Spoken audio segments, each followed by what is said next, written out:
पूर्णमिदं पूर्णात् पूर्णमुदच्यते पूर्णस्य पूर्णमादाय पूर्णमेवावशिष्यते। ॐ शान्तिः शान्तिः शान्तिः। वासुदेवं रमाकान्तं नत्वा लोकाक्षिभास्वरः कुरुते जैमिनिनये प्रवेशायार्थसङ्ग्रहम्। ओम शांति शांति शांति। स्वामी जी, जी, ये कल आपने कहा श्राद्ध के पक्ष में भंडारा नहीं खाना चाहिए, वो क्या कारण था? से पितरों को उद्देश्य करके रहता है वो तो एक मतलब उनकी अच्छी गति हो या उनका ये हो, इसलिए श्राद्ध भोजन विशेष रूप से इतना पवित्र नहीं माना जाता है शास्त्र में। और वो विशेष करके ब्राह्मणों को ही लेना चाहिए। और वो ब्राह्मण भी लेंगे तो उनको संध्या करनी पड़ेगी। त्रिकाल संध्या जो कर सकते हैं वही उस भोजन को पचा सकते हैं, ऐसे कहा जाता है। मैंने सुना है कि वो खाने से ना भक्ति का क्षय होता है। एक भोजन जो रहता है ना अलग अलग प्रकार का, सात्विक राजस तामस, वो एक लक्ष्य उद्देश्य उसका वैसा होने के कारण से, पितरों के लक्ष्य से होने से वो पवित्र नहीं माना जाता। जैसे षोडशी का भंडारा जो हो या कहीं पर 13वीं का भंडारा होता है, तो ये जो है इनका अन्न पवित्र नहीं होता। ये भोजन इसको खाने पर हमारी बहुत सारी शक्ति क्षीण हो जाती है, पुण्य हमारा खर्चा हो जाता है ज़्यादा ही। वैसे तो हम क्या है दूसरे का ही अन्न खाते हैं, कहाँ से लाएंगे अपना।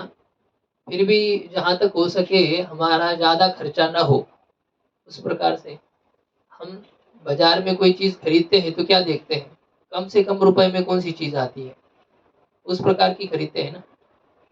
खाना तो है, भूख तो लग गई है, तो क्या है गीता भवन की दुकान में चले गए, काजू कतली है 750 रुपये किलो है, और बेसन बर्फी है 200 रुपये किलो है। भूख लगी है तो क्या करना है, तो हम क्या करते, कम से कम खर्चा में जितना हो उस प्रकार से हम खरीदते हैं।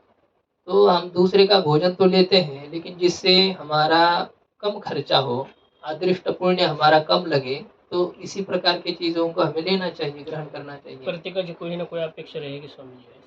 नहीं वो तो रहती है, ये तो हम कह रहे हैं ना, जो देंगे आपको उनकी अपेक्षा हो ना हो, आपका खर्चा होना है।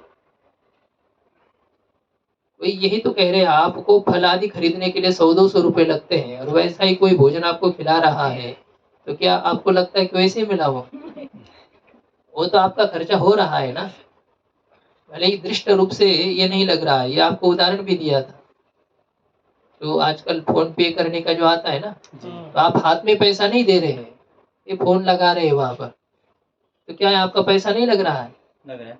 खाते से कट हो रहा है, आपको पता भी नहीं चल रहा है। चल कैसे नहीं रहा है, मतलब वो मैसेज आ रहा है, बस उतना है। लेकिन उसका खर्चा का हमारा कुछ होगा। हाँ दे रहा है, हाँ जो देने वाला है तो उसका भी खर्च हो रहा हाँ है। उसका जो होता है वो तो दृष्ट उसका पैसा खर्चा हो रहा है, हमारा अदृष्ट उसको जा रहा है, ऐसा होता ही है। तो कहते हैं नहीं खाना चाहिए, श्राद्ध आदि का जो भोजन होता है वो इतना नहीं पवित्र माना जाता है। कोई ना कोई तो खाएगा, कोई ना कोई तो खाएगा फिर। तो क्या है, हमारे कहने से थोड़ी ना खाने वाले कोई है, तो खाने वाले तो खाते ही है, लेकिन हम लोगों को जहाँ तक हो बचना चाहिए उससे, ऐसा कहा जाता है। और स्वामी जी, और एक था ये जी जो अष्टोग्रासा, जी वो माने नियम के लिए है, लेकिन वेद प्रतिपाद्य नहीं है, लेकिन विधि भी तो नियम के लिए ही है, तो इसमें माने फर्क क्या हुआ विधि और नियम में? नहीं, विधि सब विधियां नियम के लिए थोड़ी होती, नियम विधि एक अलग होती है ना। अपूर्व विधि स्वर्ग को चाहने वाला याग करे, अब इसमें क्या है, कौन सा नियम करेंगे। जैसे होता है व्रीहिन अवहन्यात, व्रीहि को कूट करके उसकी भूसी निकालनी है, ये नियम है। तो नियम जहाँ होगा वहाँ विधान भी कुछ हो रहा है, लेकिन विधान जहाँ है वहाँ नियम है ऐसा नहीं है। मतलब नियम क्या है, व्याकरण के दृष्टि से तो नियम हम कहते हैं कि प्राप्ति सत्यारंभो नियमार्थ, प्राप्त होने पर भी यदि उसी कार्य का दोबारा विधान होता है तो वह नियम बन जाता है। ये ऐसा ही करना है, ये नियम होता है। मतलब एक विधि विशेष ही नियम होता है, लेकिन सब विधियां नियम नहीं होती है। विधियों में अपूर्वता रहती है कि व्रीहि की धान जो भूसी निकालना है ना, तो उसमें कूट करके निकालना, ये जो विधान किया ये अपूर्व है क्या? उसमें अपूर्वता नहीं है। नियम जहाँ बताया जाता है उससे पहले वह प्राप्त रहता है। बस 10 विकल्प आपके सामने आए हैं, तो उसमें से आपको इसी विकल्प का चयन करना है, ये नियम विधि का विषय होता है। अपूर्व तो कुछ ना कुछ उसमें भी है। हाँ? अपूर्व तो है ही, केवल अन्य विधि का निषेध किया जा रहा है। अब इस विधि से करे तो कोई ना कोई अपूर्व नहीं, अपूर्व का मतलब क्या होता है? जो उपाय आपको बताया जा रहा है वो पहले से उपस्थित है या नहीं है, वो ज्ञात है या नहीं है? वो ज्ञात है। तो ज्ञात का जब बोधन हो रहा है तो उसमें अपूर्व बोधकता नहीं हो रही है ना, ऐसा ये है। हाँ, निर्णय जो किया कि नहीं यही करो, इस प्रकार से तो आपको ज्ञात नहीं था कि मुझे इनमें से इसी विकल्प का ही चयन करना चाहिए। ये भले ही आपका निर्णय नहीं था, लेकिन सब विकल्प तो आपके सामने थे। तो नियम जो जो रहेगा तब उसमें क्या है, विधि और नियम में कोई अंतर नहीं, यह बात नहीं होती है। ये अभी आपको बताया कि नियम जहाँ होते हैं वहां पर अनेक विकल्प उपस्थित होने पर उसी का आप चयन करें, अन्य का चयन न करें। अन्य के व्यावृत्ति के लिए जो होता है उसे नियम कहेंगे। और विधेय जहाँ होता है वहां तो एक ही है, वो करना है तो करना ही है आपको। ब्रह्मचारी को अध्ययन करना चाहिए।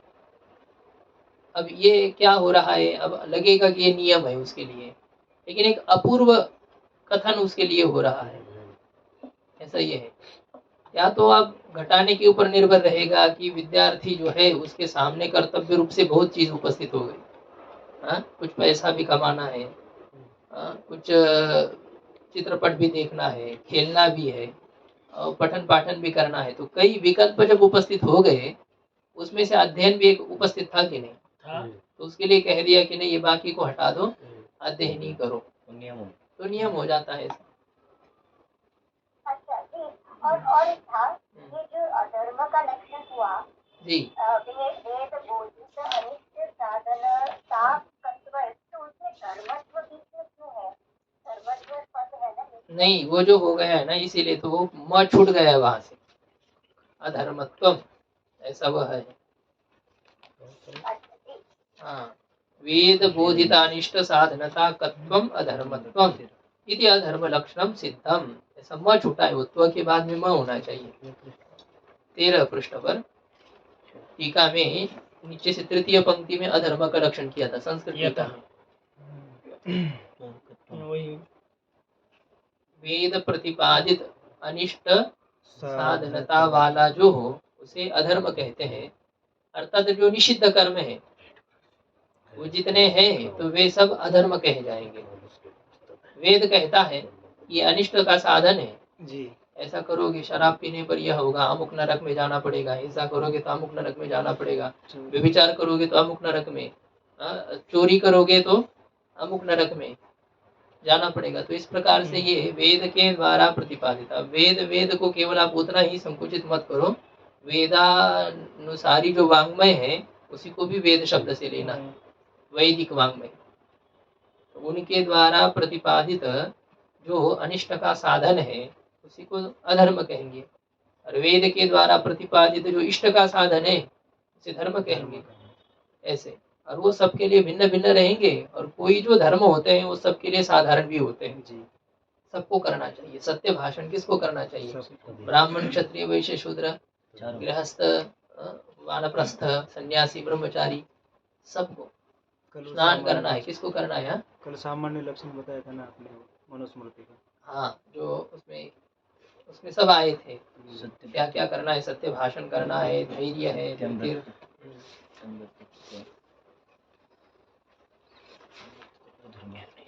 ये सामान्य धर्म, असामान्य धर्म, साधारण धर्म, असाधारण धर्म आते हैं। क्षत्रिय के धर्म का पालन ब्राह्मण को नहीं करना चाहिए। शौर्यम तेजो धृतिर्दाक्षम युद्धे चाप्य पलायनम, ये सब गीता जी में ब्राह्मणों के धर्म क्या है? शमो दमस्तप शौचम शांतिरार्जवमेव च ज्ञान विज्ञान मास्तिक्यम ब्रह्म कर्म स्वभावजम, ये स्वाभाविक कर्म ब्राह्मण का है, मतलब उसके प्रकृति से, उसके संस्कार से वो उत्पन्न है, तो उसे उसी प्रकार के कर्म का अनुकरण करना चाहिए, पालन करना चाहिए। किसी भी प्रकार से मानसिक तक हिंसा नहीं करनी चाहिए, ऐसा ही है। क्षत्रिय के लिए वैसा है, युद्ध से पीछे नहीं हटना चाहिए। तो उसके लिए जो उस वर्ण के लिए, उस आश्रम के लिए जो कर्तव्य कर्म बताए गए हैं, उसी को ही धर्म शब्द से कहते हैं। ये धर्म का विचार हम लोगों का हो गया।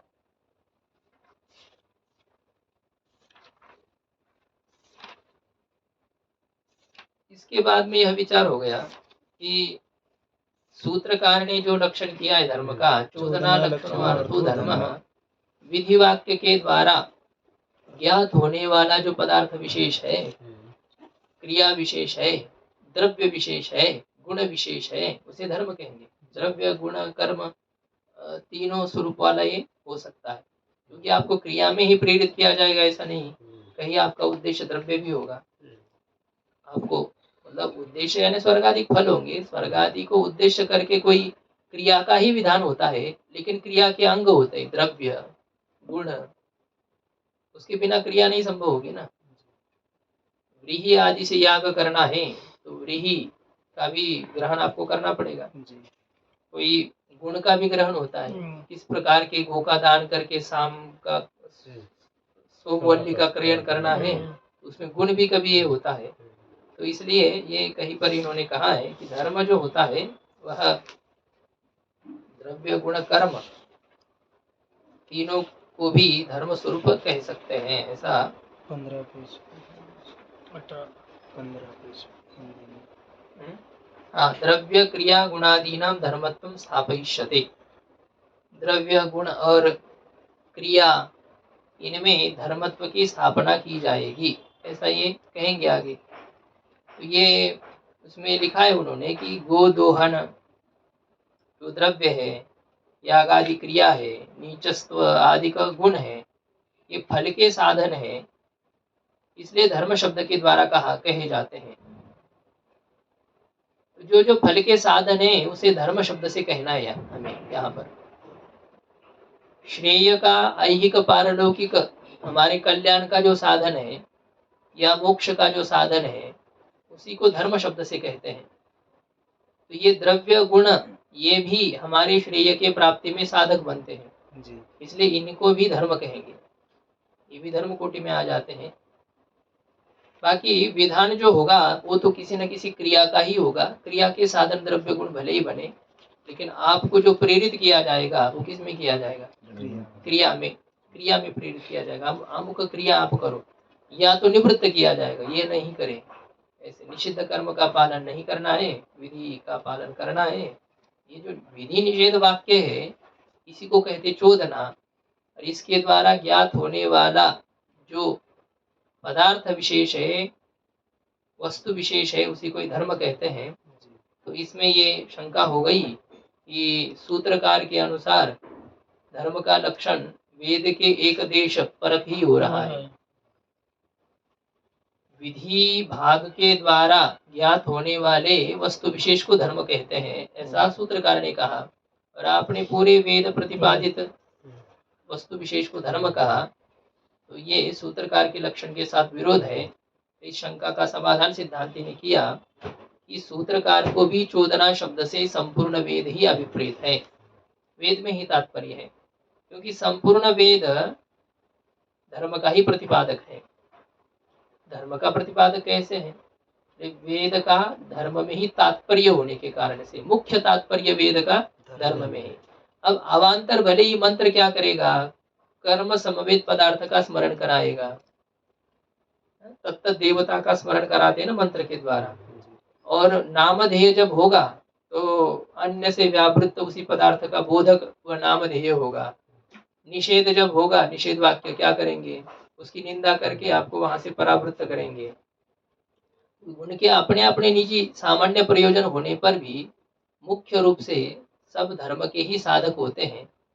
तो साक्षात हो चाहे परंपरा से हो, संपूर्ण वेद धर्म का ही प्रतिपादक है, धर्म में ही तात्पर्य वाला होने के कारण से परम तात्पर्य वेद का धर्म ही है। इसलिए संपूर्ण वेद में धर्म प्रतिपादकता है, यह विचार हो गया।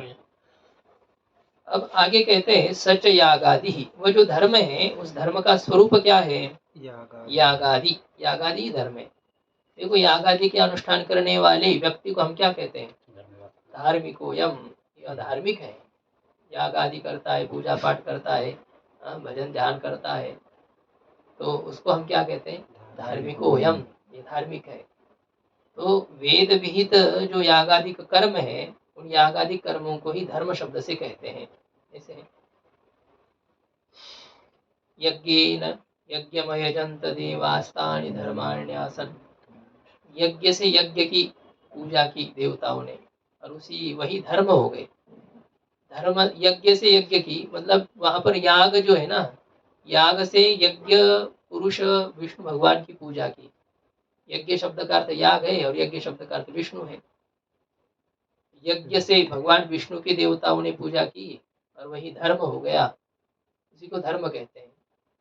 विहित कर्म को ही धर्म शब्द से कहते हैं, वह याग आदि है। यजेत स्वर्ग कामः इत्यादि वाक्येन स्वर्गम उद्दिश्य पुरुषम प्रतिविधीयते, वह जो याग है वह स्वर्ग को चाहने वाला याग करे। इत्यादि वाक्येन, इत्यादि वाक्यों के द्वारा। अब एक विधायक वाक्य सामान्य रूप से आपको दिया, स्वर्ग को चाहने वाले व्यक्ति को याग करना चाहिए। ऐसे कई वाक्य हैं, तो उसमें से एक वाक्य को उद्धृत करते हुए वो कह रहे हैं इत्यादि वाक्य है ना। अब ये वाक्यों का परिचय आपको आगे होगा, कौन से ज्योतिष्ठो में न स्वर्ग कामो यजेत, दर्श पूर्णमासाभ्याम स्वर्ग कामो यजेत, ऐसे जो है इत्यादि वाक्यों के द्वारा स्वर्गम उद्देश्य, स्वर्ग को उद्देश्य करके। जैसे पर्वतो व निमान, यहाँ क्या होता है? पर्वत को उद्देश्य करके वन्नी का विधान किया जाता है। इको यनच, यहाँ क्या किया जाता है? इक को उद्देश्य करके यन का विधान किया जाता है। तो उद्देश्य कौन है? इक है, और विधेय कौन है? यन है। तो यहाँ पर स्वर्ग को चाहने वाला याग करे, तो यहाँ उद्देश्य कौन है और विधेय कौन है? उद्देश्य स्वर्ग, उद्देश्य है कामना नहीं, कामना को उद्देश्य करके नहीं, स्वर्ग को उद्देश्य करके। स्वर्ग ही उद्देश्य है और विधेय है याग। तो इत्यादि वाक्य न यजेत स्वर्ग काम इत्यादि वाक्य के द्वारा स्वर्गम उद्देश्य, स्वर्ग को लक्ष्य करके, स्वर्ग को उद्देश्य करके। हम निमंत्रण आने पर जाते हैं, किसको उद्देश्य करके जाते हैं? पैसा, भोजन को, दक्षिणा को उद्देश्य करके। मुख्य प्रयोजन बोलो, गौण नहीं। तो उसको उद्देश्य करके जैसे होता है स्वर्गम उद्देश्य, स्वर्ग को उद्देश्य करके पुरुषम प्रतिविधीयते, पुरुष के लिए याग का विधान किया जाता है, याग आदि का विधान किया जाता है। तथा ही उसको स्पष्ट करते हैं। यजेत इत्यत्र अस्ति अंश द्वयम, यजेत यहाँ पर दो अंश है, दो भाग है, एक प्रकृति है और दूसरा प्रत्यय है। यजि धातु प्रत्ययश्च, यजि धातु प्रकृति है, यजि एक निर्देश किया है, तो यज धातु और दूसरा है प्रत्यय। यज धातु का अर्थ है याग, यज देव पूजा संगति करण दानेशु, तीन अर्थ है, देव पूजा, संगति करण और दान, ऐसा है। सबसे पहले देव पूजा, देवताओं को संतुष्ट करने के लिए उनकी पूजा करना, याग आदि करना। संगति करना,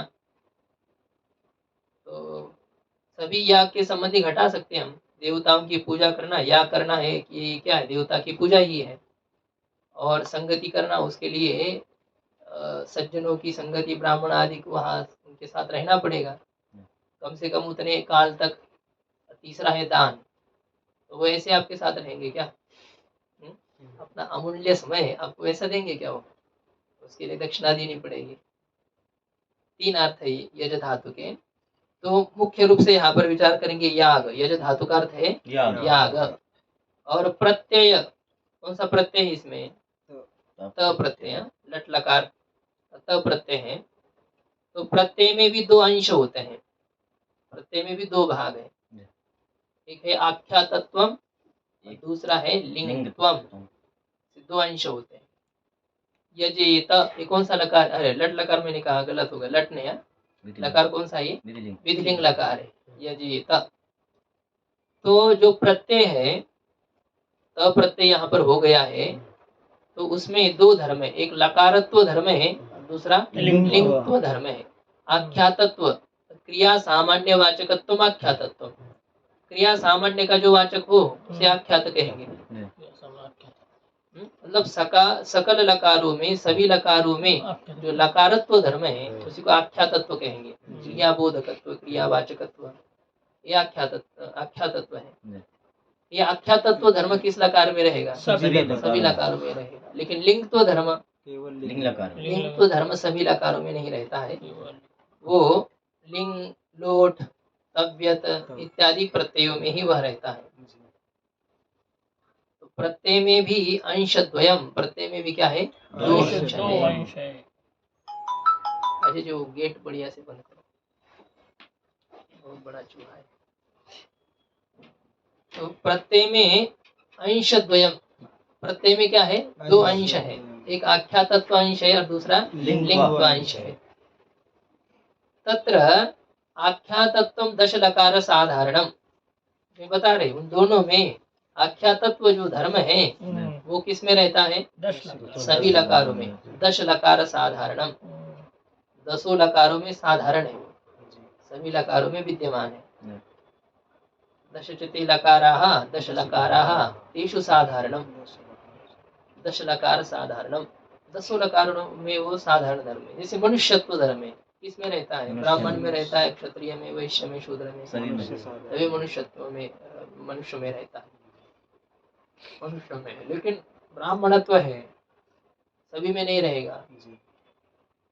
क्षत्रियत्व है, नहीं रहेगा सभी में। तो ये दश लकारों में साधारण है आख्यातत्व धर्म। लिंगत्वम पुनर्लिंग मात्रे, लिंगत्व धर्म कहाँ रहेगा? केवल लिंग लकार में रहेगा। तो लिंग लकार में दो धर्म है, आख्यातत्व धर्म भी है, लिंगत्व धर्म भी है, और दोनों के द्वारा भावना ही कही जाती है।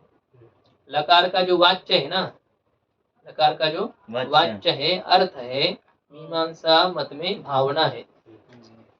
जैसे हम लोग व्याकरण पढ़े हैं, गच्छति, या तिप प्रत्यय का क्या अर्थ है? कर्ता अर्थ है। हाँ?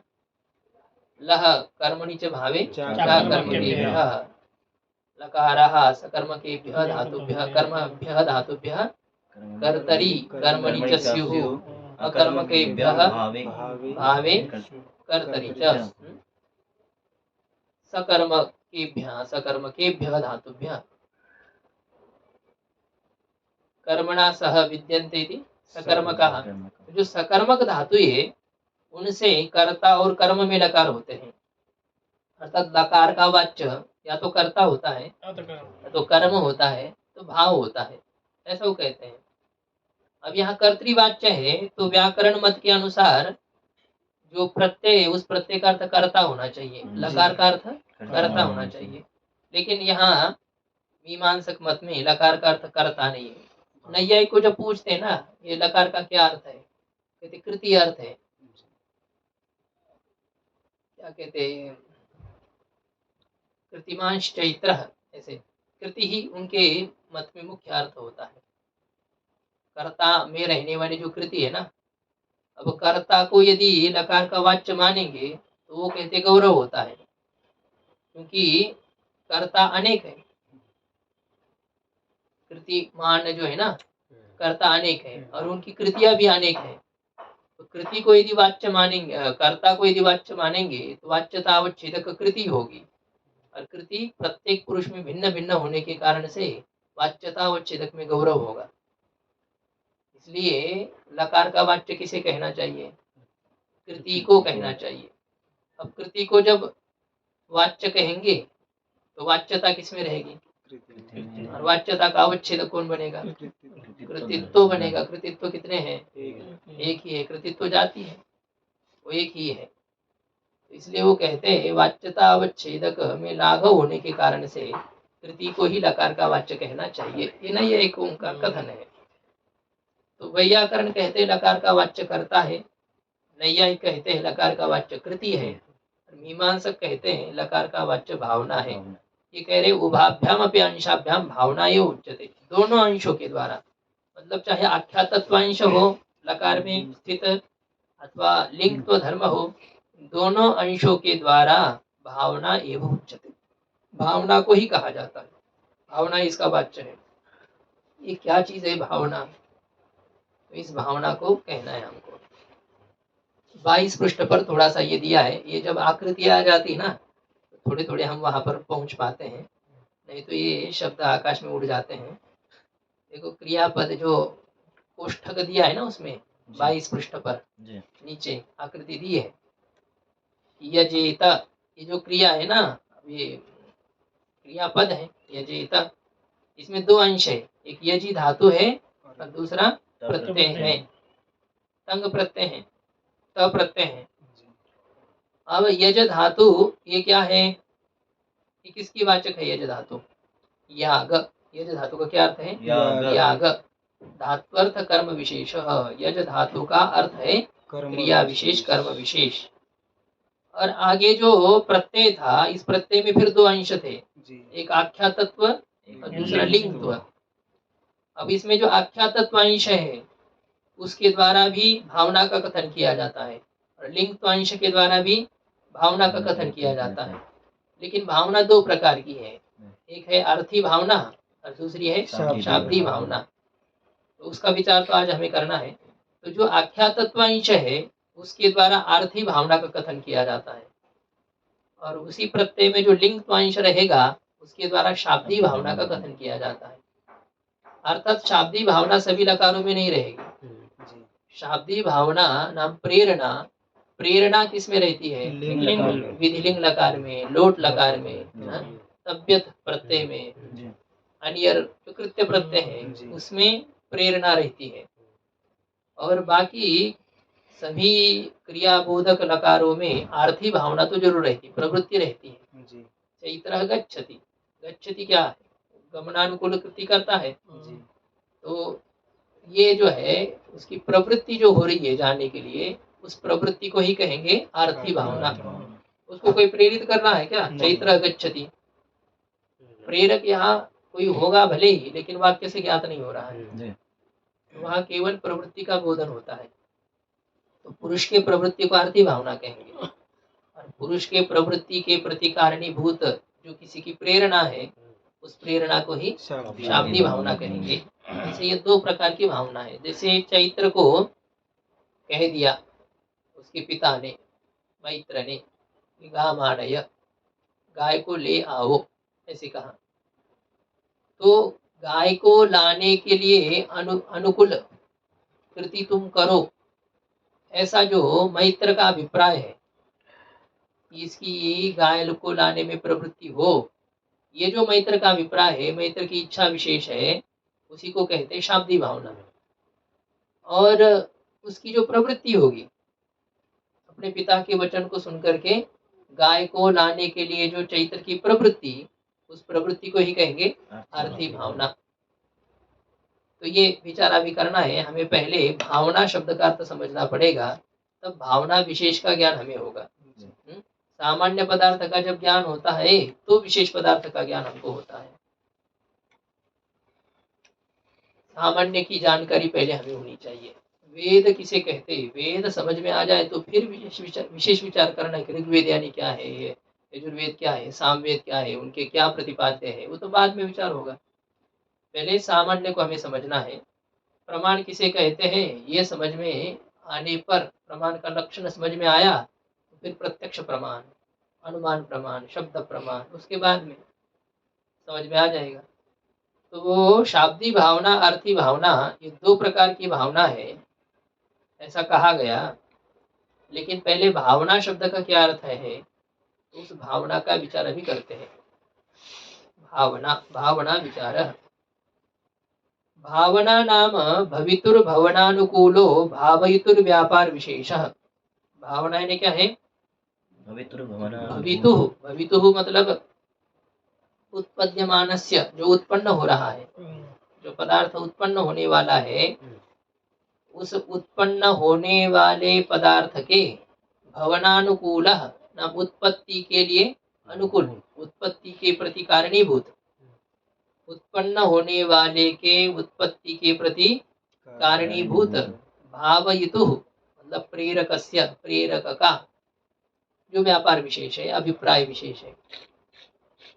उत्पन्न होने वाले पदार्थ के उत्पत्ति के प्रति कारणीभूत प्रेरक का जो अभिप्राय विशेष, उस अभिप्राय विशेष को भावना कहते हैं, है ना। उत्पन्न होने वाले के उत्पत्ति के प्रति कारणीभूत प्रेरक का जो व्यापार विशेष, उसे भावना कहेंगे। अब ये भावना का सामान्य लक्षण है, अब ये दोनों में घटाना है हमको। साच द्विधा, वह भावना दो प्रकार की है, एक शाब्दी भावना है और दूसरी आर्थी भावना है। भावना भाव्यते उत्पाद्यते अनया इति भावना, भू धातु से न्यास श्रंथो युज सूत्र से युज प्रत्यय हो चुका है, निजंत करके भू धातु, मूल नहीं भावी करके, भावी धातु से युज प्रत्यय होगा। भाव्यते नाम उत्पाद्यते अनया इति भावना, जिसके द्वारा उत्पन्न किया जाता है। किसको उत्पन्न किया जाता है? पुरुष के प्रवृत्ति को उत्पन्न किया जाता है, या स्वर्गादिक फल को उत्पन्न किया जाता है। उत्पन्न करना मतलब क्या है? हमें उसकी प्राप्ति होना। तो शाब्दी भावना के द्वारा पुरुष के प्रवृत्ति को उत्पन्न किया जाएगा, और आर्थी भावना के द्वारा स्वर्गादिक फलों को प्राप्त किया जाएगा। और इन दोनों के उत्पत्ति के प्रति कारणीभूत जो प्रेरक का व्यापार विशेष है, उसे कहेंगे भावना।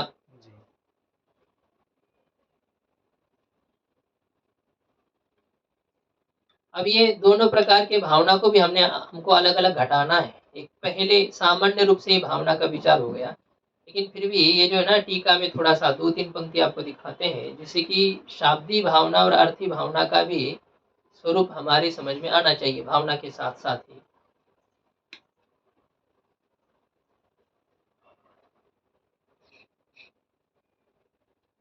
प्रेरक का जो अभिप्राय होता है ना, दूसरे के प्रवृत्ति के प्रति कारणीभूत जो प्रेरक का अभिप्राय होगा, ये अमुक प्रवृत्ति वाला हो, अमुक ये करे, ऐसा यदि प्रेरक चाहता है, दूसरा व्यक्ति चाहता है, तो उसे शाब्दी भावना कहेंगे। और प्रयोज्य की जो प्रवृत्ति हो रही है, याग आदि विषय का जो प्रवृत्ति हो रही है, मैंने सुना कि याग करने से स्वर्ग की प्राप्ति होती है, तो स्वर्ग के प्राप्ति के उद्देश्य से जो याग विषय की मेरी प्रवृत्ति होगी, उस प्रवृत्ति को कहेंगे आर्थी भावना। तो मुझे किसी ने प्रेरित किया, तो प्रेरित करने वाले में जो प्रेरणा थी वो शाब्दी भावना हो गई, और उसी प्रेरणा से प्रेरित होकर के यदि मैं किसी कर्म विशेष में प्रवृत्त होता हूँ, मेरी जो प्रवृत्ति होगी उस प्रवृत्ति को कहेंगे आर्थी भावना। दोनों का अलग अलग मिलेगा। देखो, मेरे जो प्रेरक था, उस प्रेरक को क्या मिलेगा? उस प्रेरक का लक्ष्य था मेरी प्रवृत्ति होना, इतना ही लक्ष्य था कि ये मेरे कहने से प्रवृत्त हो जाए, बस उतना। शाब्दी भावना का लक्ष्य होता है प्रवृत्ति, मतलब आर्थी भावना। शाब्दी भावना का साध्य क्या होता है? आर्थी भावना। हम किसी को कहते हैं तो हम क्या चाहते हैं उसे कहने से? मैंने जो कहा उस बात को ये करे, ऐसे हमारी इच्छा रहती है कि नहीं? तो जो प्रेरक होता है, उसकी जो प्रेरणा स्वरूप भावना है, तो वह दूसरे को प्रेरित करती है, दूसरा प्रवृत्त हो जाए, ये उसका लक्ष्य होता है। और दूसरे की जो प्रवृत्ति है, उस प्रवृत्ति को कहते हैं आर्थी भावना, और उस प्रवृत्ति का लक्ष्य फिर दूसरा कोई रहेगा। उसका लक्ष्य रहेगा, जैसे पढ़ने में कोई प्रवृत्त कर रहा है, किसी को प्रेरित कर रहा है, तो प्रेरित करने वाले के प्रेरणा रूपी शाब्दी भावना का साध्य कौन होगा? आर्थी भावना। ये अध्ययन में प्रवृत्ति, छात्र की अध्ययन में प्रवृत्ति। ठीक, छात्र अध्ययन में प्रवृत्त होता है तो ऐसे ही होता है क्या? नहीं। उसके प्रवृत्ति का लक्ष्य क्या है? उसके प्रवृत्ति का लक्ष्य है कि विद्वान होना, लोक में प्रसिद्धि प्राप्त होना, या तो स्वर्ग आदि के लोगों की प्राप्ति होना, मोक्ष की प्राप्ति होना, तो उसको उद्देश्य करके हमारी प्रवृत्ति हो रही है। हम अध्ययन में प्रवृत्त हो रहे हैं, तो प्रयोजन के बिना हो रहे हैं क्या? नहीं। कोई ना कोई प्रयोजन जरूर है ना। वो जो प्रयोजन होता है वही है आरती भावना का साध्य। उस प्रयोजन को लक्ष्य करके हम चल रहे हैं, वहां हमें पहुंचना है। ऐसा हम अब सब पहुंचे ना पहुंचे वो बात अलग है, लेकिन प्रवृत्त तो इसीलिए होते हैं कि हमें वो लक्ष्य प्राप्त करना है। वहां तक नहीं पहुंच पाते तो जहां तक हो, लेकिन कुछ न करने वाले की अपेक्षा से आगे पहुंच जाते हैं। ऐसे ही होता है।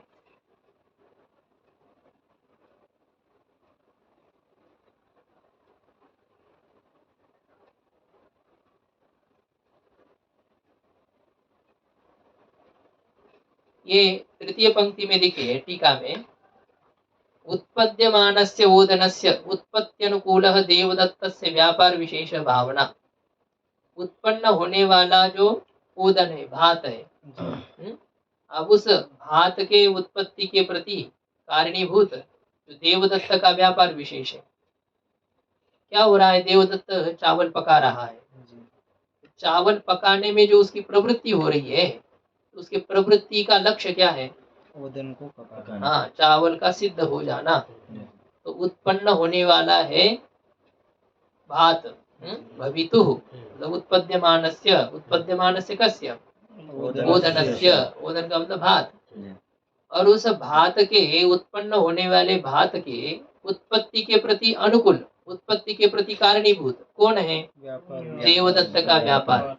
वो जो उसके पकाने के लिए अनुकूल व्यापार है ना देवदत्त का, वो बटलोई में पानी रखना, उसमें चावल डालना, नीचे से गैस जला देना, और कुछ कुछ जो जो डालना है वो डालना। तो ये जो व्यापार विशेष है देवदत्त का, इस देवदत्त के व्यापार विशेष को ही भावना कहते हैं। अब ये भावना हो जाएगी आर्थी भावना, क्योंकि वो खुद प्रवृत्त हो रहा है ना। एक सीधा सीधा समझना है, व्यक्ति खुद कर रहा है तो आर्थी भावना है, किसी को प्रेरित कर रहा है तो शाब्दी भावना है। प्रेरित करना, प्रेरणा, शाब्दी भावना। इधर आरती भावना है तो शाब्द भावना का साथ दे। हाँ, तो इधर शाब्दी भावना का साध्य होता है प्रवृत्ति, मतलब आर्थी भावना। इधर तो नहीं हो रहा है ना, खुद प्रवृत्त हो रहा है। हाँ, तो यहाँ तो ये आर्थी भावना है ना। शाब्दी भावना इसमें घटानी है। तो देवदत्त को किसी ने कहा ओदनम पच, ओदनम पच जब कहा, तब इसमें दोनों प्रकार की भावना रहती है। प्रेरणा जहाँ होती है ना, मतलब जहाँ शाब्दी भावना है वह जरूर आर्थी भावना है, वो तो है। लेकिन जहाँ आर्थी भावना है वह शाब्दी भावना रहेगी ही, ये जरूरी नहीं है। क्योंकि शाब्दी भावना केवल लिंग आदि लकारों में ही है, लिंग लोट लकार में, और आर्थी भावना 10 लकारों में है। लेकिन जहाँ आपको प्रेरणा दिख रही है तो वहाँ प्रवृत्ति जरूर रहेगी, और जहाँ प्रवृत्ति है वहाँ प्रेरणा की आवश्यकता नहीं है। ये समझना है। प्रेरणा यानी शाब्दी भावना, और प्रेरणा के कारण से जो प्रवृत्ति, उसे कहेंगे आर्थी भावना। तो यहाँ भी चावल के सिद्ध होने के लिए देवदत्त की प्रवृत्ति हो रही है। तो इस प्रवृत्ति को, और ये प्रवृत्ति भी देखो, ये हम तो कह रहे हैं कि चावल को चढ़ाया आदि की तो क्रिया हो रही है, लेकिन इससे पहले जो कृति होती है उसकी, मानसिक जो उसका व्यापार होता है, संकल्प जो होता है, वस्तुतः उसी को ही आर्थी भावना कहते हैं। कृति मानसिक व्यापार है, प्रेरणा भी एक मानसिक व्यापार है और प्रवृत्ति भी मानसिक व्यापार है जी। अब समझने के लिए आपको कह रहे हैं कि वो क्रिया जो जो शारीरिक क्रिया वह कर रहा है, शारीरिक क्रिया वैसे आर्थी भावना नहीं है। शारीरिक क्रिया के प्रति कारणीभूत जो मानसिक संकल्प है उसका, जिसे हम कृति कहेंगे, जिसे हम प्रयत्न कहेंगे, उससे व्यक्ति प्रेरित होता है, उससे व्यक्ति क्या होता है, क्रिया करता है। शरीर से क्रिया जब हम करते हैं ना, ऐसे नहीं करते हैं, पहले मन में प्रेरणा होती है, मन में कृति होती है, संकल्प होता है। जब मन संकल्प करता है, कृति करता है, तब शरीर से क्रिया होती है। ज्ञान से इच्छा उत्पन्न होती है, इच्छा से कृति उत्पन्न होती है, और कृति से चेष्टा होती है। ये जो बटलोई चढ़ाना, आग जलाना, पानी डालना, इसको तो चेष्टा कहते हैं। ये कृति नहीं है, ये प्रवृत्ति नहीं है। इस चेष्टा के प्रति कारणीभूत जो मानसिक संकल्प है, उसी को कहते हैं प्रवृत्ति, उसके कहते हैं कृति। उसे कहते हैं प्रयत्न, और यही है आरती भावना। स्वामी जी, जी तो ये आरती भावना शारीरिक नहीं हो सकती, वो मानसिक ही है। जी, दोनों भी मानसिक व्यापार है। प्रेरणा स्वरूप शाब्दी भावना प्रेरक का मानसिक व्यापार है, और प्रवृत्ति स्वरूप मानसिक धर्म ये प्रयोज्य का धर्म है। ये आरती भावना प्रयोज्य में रहेगी, और शाब्दी भावना प्रयोजक में रहेगी, प्रेरक में रहेगी। लेकिन उसे प्रयोज्य में रहना इसलिए नहीं कहा क्योंकि सब जगह प्रयोज्यता नहीं घटेगी ना। लटाधिक लकार जहाँ रहेंगे वहाँ कोई प्रेरक नहीं है, जी तो उसे प्रयोज्य क्यों कहेंगे? ऐसा जहाँ प्रयोजक हो, प्रेरक हो, तब उसके सापेक्ष कोई प्रयोज्य वहां पर होता है। लेकिन प्रयोजक यदि नहीं है तो वहां प्रयोज्य कहेंगे क्या? नहीं है, राम गच्छति, राम प्रयोज्य या प्रयोजक है? कोई नहीं। हाँ? दोनों नहीं। जब प्रयोजक होता है तो कोई प्रयोज्य होता है। हाँ, राम गमयति, राम भेज रहा है। अच्छा, भेज रहा है तो किसको भेज रहा है? तो वह राम भेजने वाला है। प्रयोजक। और चैत्रम गमयति, तो चैत्र जो है वो प्रयोज्य है, ये होता है। तो प्रेरक का जो व्यापार होगा वो तो प्रेरणा होगी, और जहाँ शाब्दी भावना का स्थल है वहां तो प्रयोज्य जरूर रहेगा। तो उसका जो व्यापार होगा, प्रयोज्य का जो व्यापार होगा, फल को उद्देश्य करके जो कर्ता की प्रवृत्ति विशेष होगी, उस प्रवृत्ति विशेष को ही हम आरती भावना कहेंगे। ऐसा ये है दोनों का। स्वर्ग की उत्पत्ति हमें करनी है तो उसके प्रति अनुकूल, हाँ, एक आगे जो पंक्ति पढ़ेंगे ना तो आपको स्पष्ट हो जाएगा। ये अभी तृतीय पंक्ति का अर्थ समझ में आया? जी उत्पन्न होने वाले भात के उत्पत्ति के प्रति कारणीभूत जो देवदत्त का व्यापार विशेष है, देवदत्त की प्रवृत्ति विशेष है, उसे कहेंगे भावना। यथाच, और जिस प्रकार से उत्पद्यमानायः देवदत्त प्रवृत्ते है उत्पत्त्यनुकूल प्रवर्तक चैत्र से अभिप्राय विशेष। पहले पंक्ति से आरती भावना कही, अब इस पंक्ति से शाब्दी भावना कह रहे हैं। उत्पद्यमानायः देवदत्त प्रवृत्ते है, देखो उत्पन्न होने वाली जो देवदत्त की प्रवृत्ति है। पहले भवितुः शब्द से किसको लिया था? पहले पंक्ति में पद्यमानस्य ओदनस्य, भवितुः नाम उत्पद्यमानस्य, उत्पद्यमानस्य कस्य? ओदनस्य वहां पर उत्पन्न होने वाली थी भात, उत्पन्न होने वाला था भात, भात है ना। और यहाँ पर उत्पन्न होने वाली कौन है? देवदत्त की प्रवृत्ति, देवदत्त की प्रवृत्ति। भवितुः देवदत्त प्रवृत्ति, उत्पन्न होने वाली जो देवदत्त की प्रवृत्ति है उसके भवनानुकूल, उसकी उत्पत्ति के अनुकूल, देवदत्त की भात बनाने के लिए जो प्रवृत्ति हो रही है उस प्रवृत्ति के प्रति, प्रवृत्ति के उत्पत्ति के प्रति कारणीभूत कौन है? चैत्र नहीं, चैत्र का अभिप्राय। चैत्र ने कहा ए भात बनाओ, ओदनम पच, तब देवदत्त की प्रवृत्ति हो रही है। तो उत्पन्न होने वाली जो देवदत्त की प्रवृत्ति, उस प्रवृत्ति के उत्पत्ति के प्रति कारणीभूत प्रेरक चैत्र का जो अभिप्राय विशेष है, उस अभिप्राय विशेष को क्या कहेंगे? भावना। यह है शाब्दी भावना, है ना। तो दोनों प्रकार की भावना आपकी समझ में आ जाए। हमें इसकी विशेष लक्षण का भी विचार करना है, लेकिन लक्ष्य हमें पता होना चाहिए कि हमें जाना कहाँ है। ये तो फिर अंधा व्यक्ति भी चल देता है ना, उसको पता है कि हाँ इधर राम झूला है ना, तो ऐसे ऐसे करते करते टक टक बजाते हुए पहुंच जाता है। लेकिन जिस अंधे व्यक्ति को पता ही नहीं कि इस दिशा में है, तो फिर क्या है, अंधे क्या आंख वाला भी हो, दिशा पता ना हो तो कहाँ किस तरफ जाएगा। इसलिए पहले आपको लक्ष्य दिखा रहे कि वहां आपको जाना, ये शाब्दी भावना, ये आरती भावना, इस चोटी पर शाब्दी भावना है, उस चोटी पर आरती भावना है। अभी आप भावना में हो, यहाँ से आपको जाना है। आरती भावना में क्या? हम लोग आरती भावना में। अच्छा, वो आरती भावना अलग है। जो बैठे वो आरती भावना में, लेकिन समझ नहीं रहे क्या आरती भावना का स्वरूप। मतलब पशु आदि भी क्या करते हैं? अनुमान करते हैं, जानते हैं पक्ष क्या है, साध्य क्या है। बाद में प्रवृत्त हैं? बाद में प्रवृत्त होते हैं। नहीं, जैसे हरा घास देख करके गैया आपकी तरफ आ जाती है, अनुमान करती है कि नहीं? जी उसको पूछो, अरे तुमने अनुमान किया, बताओ पक्ष क्या है यहाँ पर, तो तुमको खिलाएंगे, रोटी खिलाएंगे बढ़िया ताजी ताजी, लेकिन पहले यहाँ पक्ष बताओ, बता सकती हो? नहीं। बेचारी है। तो उसी प्रकार भी आपकी स्थिति है, आरती भावना तो है लेकिन आरती भावना क्या ये पता नहीं है।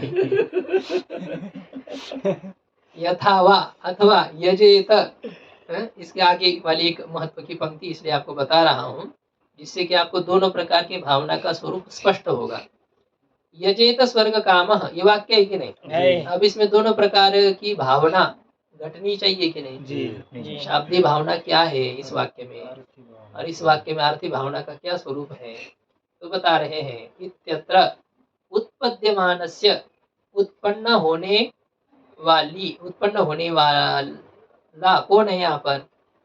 उत्पन्न होने वाला या तो याग है या उत्पन्न होने वाला स्वर्ग है, दोनों है। जी उत्पन्न होने वाला याग जब कहेंगे ना, तो उस यागानुकूल कृति तुम करो, ऐसा वेद भगवान हमको क्या कर रहे हैं? अरे स्वर्ग को चाहते हो तो याग करो, जी मतलब वेद भगवान हमको प्रेरित कर रहे हैं कि नहीं? कर रहे। तो ये जो यागानुकूल प्रेरणा है वेद भगवान की, इसी को कहेंगे शाब्दिक भावना। हम्म, ठीक है, वेद वाक्य को सुनकर के हम प्रवृत्त होते हैं, तो याग विषय का जो हमारी प्रवृत्ति होगी, वो प्रवृत्ति को क्या कहेंगे? आरती आरती भावना। भावना कहेंगे।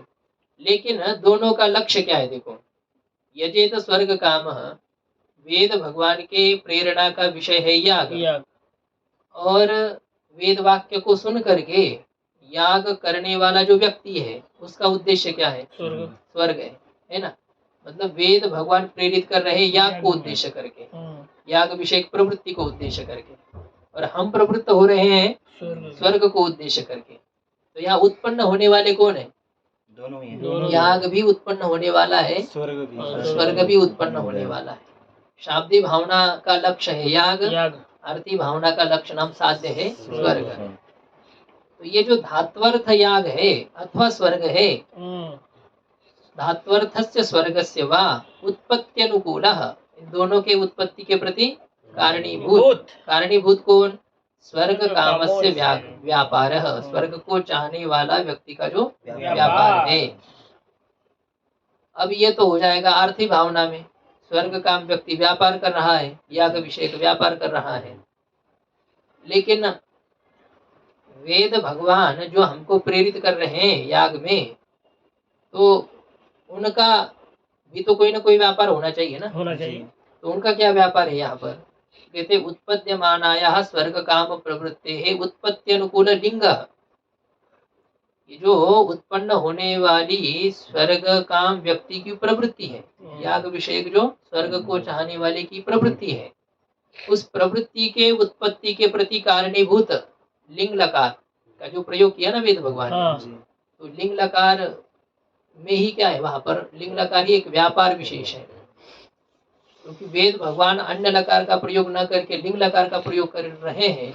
इसका मतलब तो वहाँ अभिप्राय तो नहीं कह सकते आप, क्योंकि अभिप्राय इच्छा या अमुक में प्रवृत्त हो, ऐसी इच्छा किसमें उत्पन्न होगी? चेतन में होगी ना। हाँ। अब ये वेद भगवान तो एक शब्द स्वरूप है, तो उनमें इच्छा नामक धर्म रहेगा क्या? नहीं। नहीं, तो उसमें और उसका कर्ता भी कोई नहीं है, अपौरुषेय वेद है। हाँ। इसलिए वेद भगवान में जो लिंग लकार का प्रयोग है वही उनका अभिप्राय ऐसा समझ लेना है। तो स्वर्ग काम व्यक्ति के प्रवृत्ति के उत्पत्ति के प्रति प्रेरक व्यापार का, प्रेरक वेद का अभिप्राय विशेष क्या है? व्यापार विशेष क्या है? लिंग लकार ही यहाँ पर प्रेरक का, वेद का अभिप्राय विशेष है, उसे शाब्दिक भावना कहेंगे। वेद की जो प्रेरणा है वह शाब्दिक भावना है, और स्वर्ग का व्यक्ति की जो याग विषय का प्रवृत्ति है उसे कहेंगे आरती भावना। ऐसे यहाँ पर यजेत स्वर्ग काम, इसमें ये दो प्रकार की भावना है। एक याग जी, ये जो वेद वाक्य है तो वो ही प्रयोजक हुआ, जी तो वो करता है लेकिन वो अपौरुषेय है, माने यहाँ पे पुरुष नहीं है लेकिन करता है। हाँ, वो प्रेरित तो कर रहा है, प्रेरकता उसमें आ रही है, क्योंकि एक विशिष्ट लकार का प्रयोग है ना।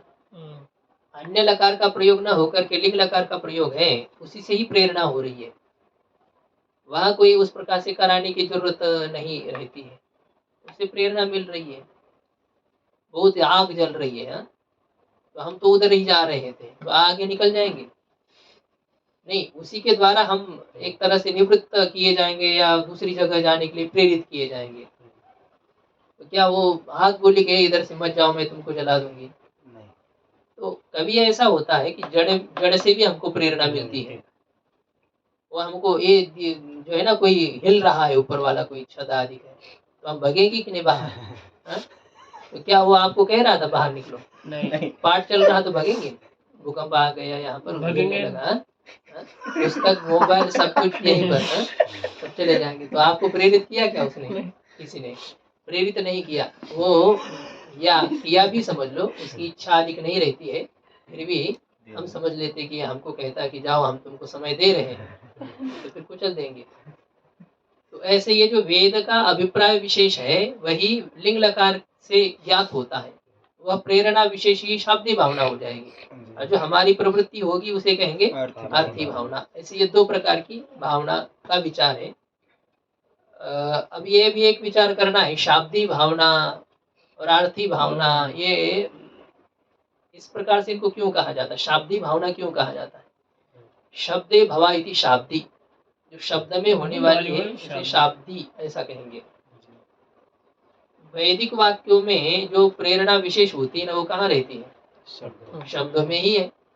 तो शब्द में रहने के कारण से इसी को शाब्दी भावना ऐसा कहते हैं। प्रेरणा ही शाब्दी भावना है, प्रवृत्ति अर्थी भावना है। तो प्रेरणा अब लौकिक भावना में भले ही वो व्यक्ति में है, उसके ऊपर विचार करेंगे। पहले यह है कि वैदिक वाक्य का यदि हम विचार करते हैं, तो वैदिक वाक्य के द्वारा जो प्रेरणा की जाती है हमको, वो कहाँ रहती है? शब्द में रहती है। तो शब्द में होने के कारण से प्रेरणा रूपी भावना को शाब्दी भावना ऐसे कहा जाता है। शब्दे भवा इति शाब्दी, शाब्दी चासो भावना चेति शाब्दी भावना, शब्द में स्थित ऐसी भावना। ठीक, वैदिक वाक्य में आप इसे घटा सकते हैं। लौकिक वाक्य में कैसे शाब्दी भावना कहेंगे?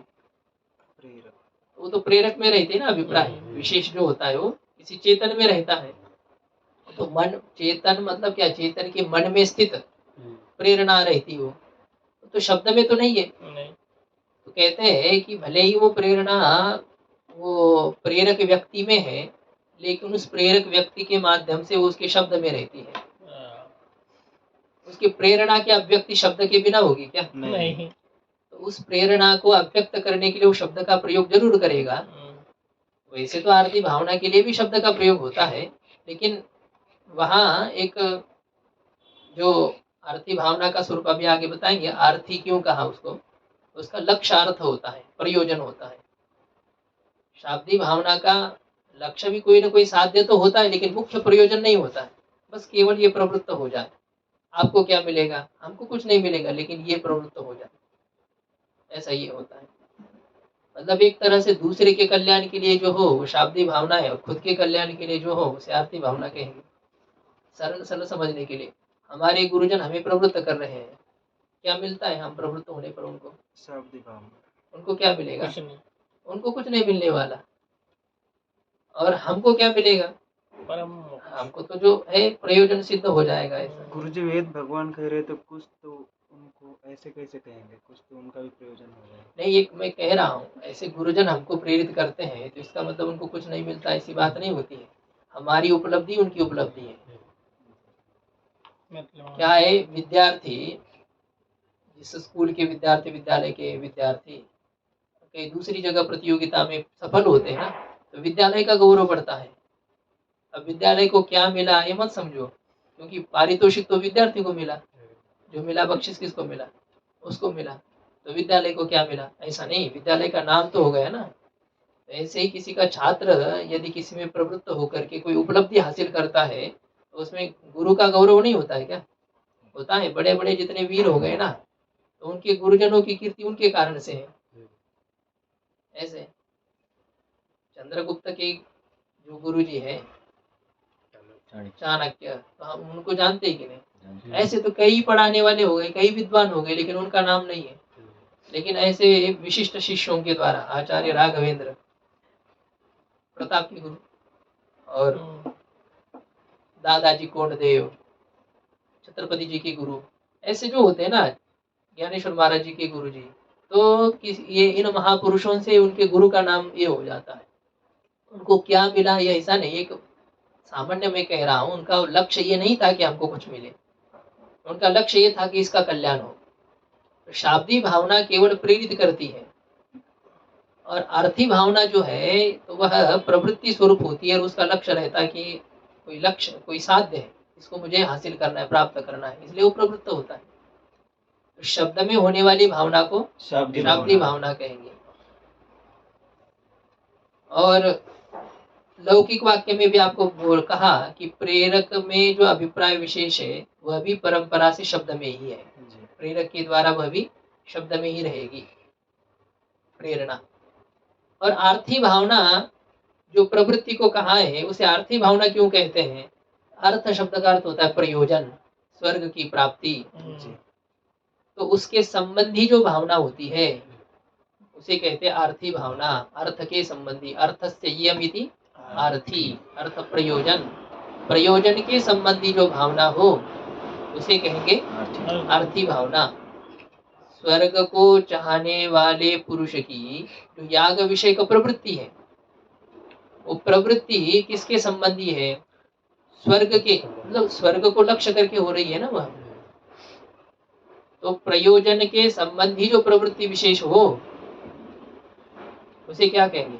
आर्थी भावना कहेंगे। अर्थ के संबंधी होने के कारण से, प्रयोजन के संबंधी होने के कारण से उसे आर्थी भावना कहते हैं। शब्द में स्थित भावना विशेष को शाब्दी भावना कहेंगे और अर्थ के संबंधी भावना विशेष को आर्थी भावना कहेंगे। ऐसी ये दो प्रकार की भावना हो गई। अब उसमें फिर से अलग ये बताएंगे कि शाब्दी भावना का क्या स्वरूप है, तो उसका विचार हम लोग कल करेंगे। शाब्दी भावना और आर्थी भावना, मूल मुख्य विषय ये है कि भावना हमारे समझ में आ जाए, है ना। तो बाद में तो हो ही जाएगा, ऐसा ही है ये। क्या कहते हैं ना, एक मूल विषय, उसका यदि ग्रहण हमको अच्छा सा हो जाए ना तो आगे हम बढ़ सकते हैं, बहुत तेजी से चल सकते हैं। लेकिन कुछ विषय पर थोड़ा सा धीरे ही चलना समुचित रहता है। शाब्दी भावना की चर्चा हम लोग कल करेंगे। ओम पूर्णमदः पूर्णमिदं पूर्णात् पूर्णमुदच्यते पूर्णस्य पूर्णमादाय पूर्णमेवावशिष्यते। ओम शांति शांति शांति।